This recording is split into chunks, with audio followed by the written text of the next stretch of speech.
who most of us, I think, thought was probably one of the worst teams in the league. And I think even the Dolphins were kind of in there until they clearly you saw they were tanking, and we said, okay, Miami's the worst team in the league, but then you have some other bad teams. I mean, Cincinnati looked like an NFL team today. Mm-hmm. Yeah, they lost, but they look like an NFL team. I mean, Cincinnati looked to me like Cincinnati would blow Miami out. Looked like every team would blow Miami out. I mean, you're talking about in Miami, in the hot sun. Baltimore players aren't used to that heat. You're talking about a team that changed out 25% of their roster a week before. So Ravens didn't know what to prepare for or how to prepare or what they were going to do. A brand new head coach. I mean, none of that was an advantage. It all ended up just being a disadvantage. And the few players that we have are good didn't even look good today. And that's the most scary part to me. All right, let's move on to the next matchup. And that was the Colts-Chargers. Went to overtime. And what do we see in that game, guys? What do we think? I think that Jacoby Brissett is the real deal. Given a chance, pretty much now, granted, it's more than just subbing in Brissett for Andrew Luck. The way the team played early in the first half was they were reeling. They looked completely out of sorts on offense. The defense didn't look as good as it did last year, but in the second half they rallied. They got to Phillip Rivers early and often in the second half, messed up a lot of the rhythm that the Chargers had established throughout the game, and climbed their way back into it to tie it at 24, send it in overtime. And then the Chargers just leaned on Austin Eckler in that running game and just rammed it down their throats and scored that touchdown. That was all she wrote. But Jacoby Brissett, I mean, after probably say midway through the second quarter, I mean, they gave this guy the starting job and that extension for a reason. He is a legit NFL quarterback, and I dare anybody to say anything otherwise. Okay, that's fair. I agree completely. I know when Andrew Luck kind of suddenly retired, everyone kind of killed Indianapolis, but there's a reason why they resisted temptation in trading Brissett for an early round pick over the last couple of years. He's a legitimate NFL quarterback, and that's why before he stepped on the field this year, they gave him a 2-year extension worth about $15 million a year. I mean, he's good. And you could look at his time as the starting quarterback for Indy, but you're comparing apples to donuts because now he's got actual NFL talent around him. That Indy team wasn't set up for success. This one is. And he shows he can go on the road and almost sneak out a win against a team which is kind of a trendy AFC Super Bowl pick in the Los Angeles Chargers. So good on him. I think that defense still needs a little bit of love yet in Indy. I think, but they got the cap money to get that done next year. Like you said, Eckler, played well towards the end. Justin Jackson, the other running back in LA, had a good game as well. Man, it's crazy to think they're just peeling all this off with Melvin Gordon just sitting on the sideline. Keenan Allen just showed why he's really one of the best receivers in the league. 8 for 123 and a touchdown. Indy, I think put up a valiant effort, but Chargers have too many guns, too many weapons for them to mess with. Going out to the West Coast. True indeed. I'd be remiss if I didn't mention Marlon Mack, who had 25 for 174 rushing today. He destroyed that Chargers front seven. Yeah, that's what I was just about to say. I mean, Marlon Mack he ran wild all over the Chargers, which would concern me because I really thought the Chargers had a good D-line, a pretty good run defense. And, it's one game. Again, we kind of had this conversation right before the pod, James, about, hey, what about game planning for, week one? You really haven't seen a lot of what some of these guys are going to do. This would be an example of the Chargers didn't really know what the Colts look like with Brissett versus Luck. Now, they kind of did because we've seen some Brissett games, but that was when he was pretty much just thrown into the fire after he was traded from New England. It's not like he's not the same guy, and that's definitely not the same team. That was not as near the Colts team that year. So maybe some of it was that as to why Mac had so much success, but definitely something to watch for is like what the Colts do. The Chargers are a good team. At least we think they're a good team. So I found that interesting how well they played them because I don't think a lot of people expected the Colts to play the Chargers that tough. But, the Chargers do what good teams do. They still got the win. I wanted to move on to the Seahawks and Bengals, another game that I think we expected, especially in Seattle, 12th man. Bengals supposed to be one of the worst teams in the NFL. A lot of people thinking they could be a 2, 3, 4 win team, drafting a quarterback next year possibly. I mean, they took it to the Seahawks. They didn't get the victory, but, man, it was close. So what do you guys think about that game? Do you hear that sound right now? That's John Ross's music playing right now, my man. I loved it. Everyone's down on Cincy. I enjoyed this because this is an offense that's limited. Their number one receiver is out, AJ Green. They go to the West Coast, and Ross, this is kind of a homecoming for him because he played college ball at what they call up there the Dub, University of Washington. Goes for 7 for 158 and 2 touchdowns. Best game he's had in his NFL career. Andrew Dalton puts up a 400 burger, 2 touchdowns.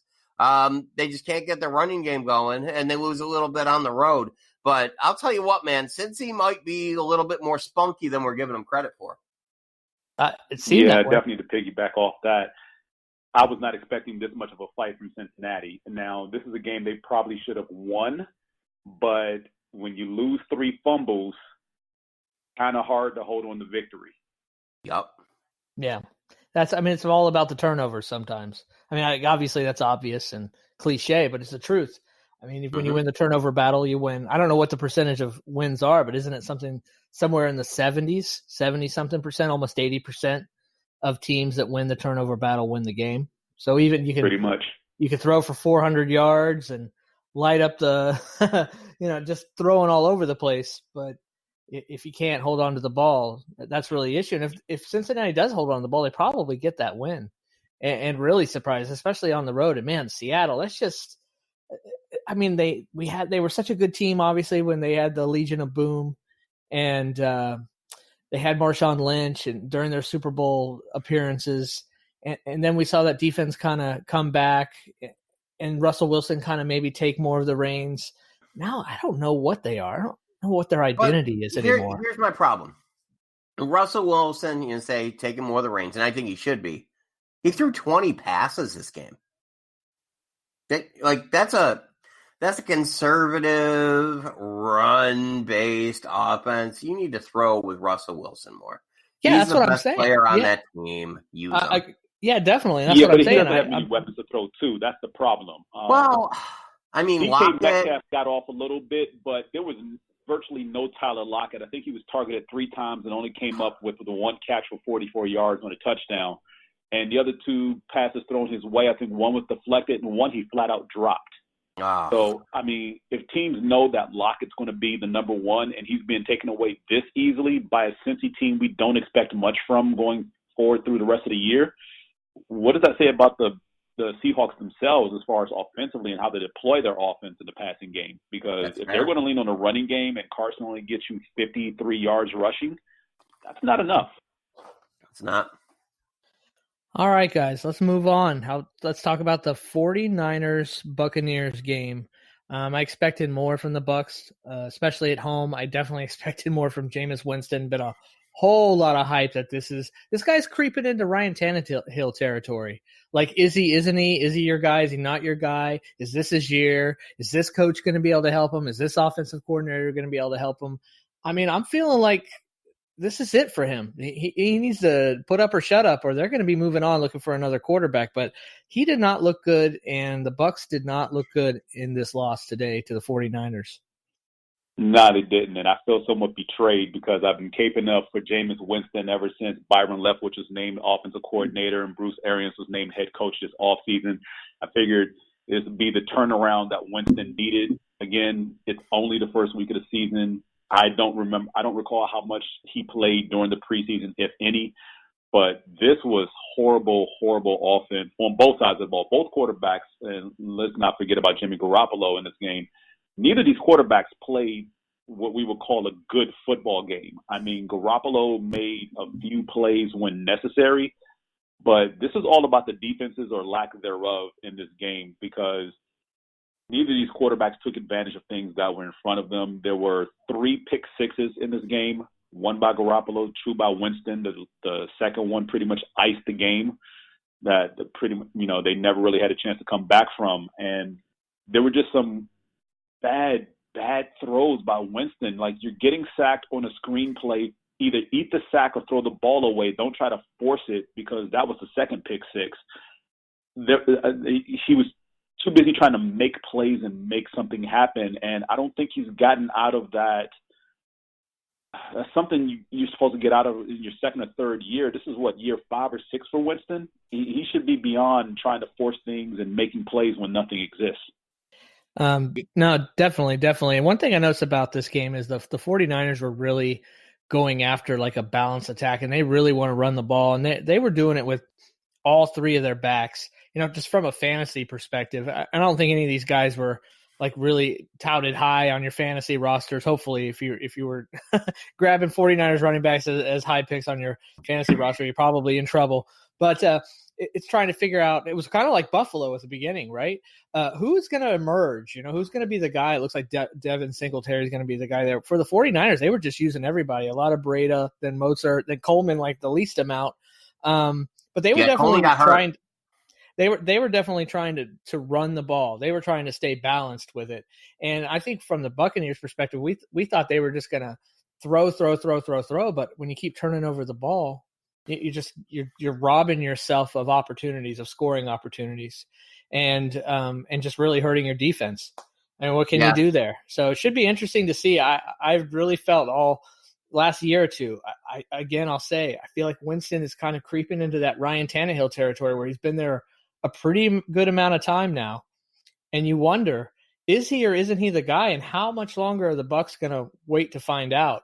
How many more years are they going to waste, if they're wasting years? I mean, maybe they're not, but man, we see so many quarterbacks come in and they look good almost from the beginning, at least by year 2. And this guy, what's he on? How long has he been in the league now? 5 years? I mean, I think it's time. I mean, if he's not going to do it this year under Arians, I think they need to move on and draft a quarterback. Too many good ones coming out next year they will. To pass. I hate to say it. I live an hour south of Tampa. I stand for Jameis Winston. I like him, but man, you can't keep on doing this stuff. Like, you can't keep on throwing pick sixes and expect to have a starting job in the NFL. I think if he doesn't turn this around and turn around quick, this is the last year he is designated as the guy, and he's going to have to grind to get any other opportunities the rest of his career. No, I agree. I think he'll be that backup guy for a while and then kind of disappear into nothingness after a few years. He could be headed down that path. I'm not saying he is, but it wasn't a good start here. I expected more against the 49ers, and maybe the 49ers are a better team than we think, but I definitely thought we'd see more. Last note I want to mention about this game, Quan Alexander, former Buccaneer linebacker, now plays for the Niners, was ejected from this game in the second quarter for unsportsmanlike conduct, leading with the head. And that's something that the league is cracking down on this year. This is the first such penalty that happened today. I believe it happened again in another game at during the 4 o'clock slate as well. Yeah, we saw a few ejections, too. I know Miles Jack was ejected as well in the Jags game. It wasn't for a late hit. I think it was for, like, kind of throwing a punch.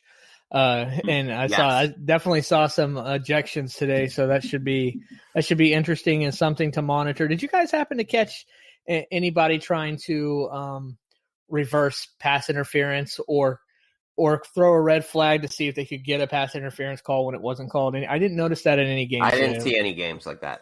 I didn't see anything that looked like there were some opportunities where it could have happened, but I don't think any coach tried to do it today. I mean, obviously we had it Thursday night in Chicago, Green Bay, but from the games I saw today, no one really tried to test that. Interesting. Now there was one game where I saw, and it's racking my brain. I cannot remember which game it was, but I saw a coach try and throw the red flag to get a pass interference called when it was less than 2 minutes left, and they wouldn't let him do it because there was less than 2 minutes left in the half or less than 2 minutes left in the game. I think it was the half, and they wouldn't let him do it. So I'm sitting there and I'm wondering, I don't remember how much time was left in that Saints-Rams NFC Championship game. I think it was more than 2 minutes. It was. But Yeah, okay, but in that situation, if it's just a blatantly bad call,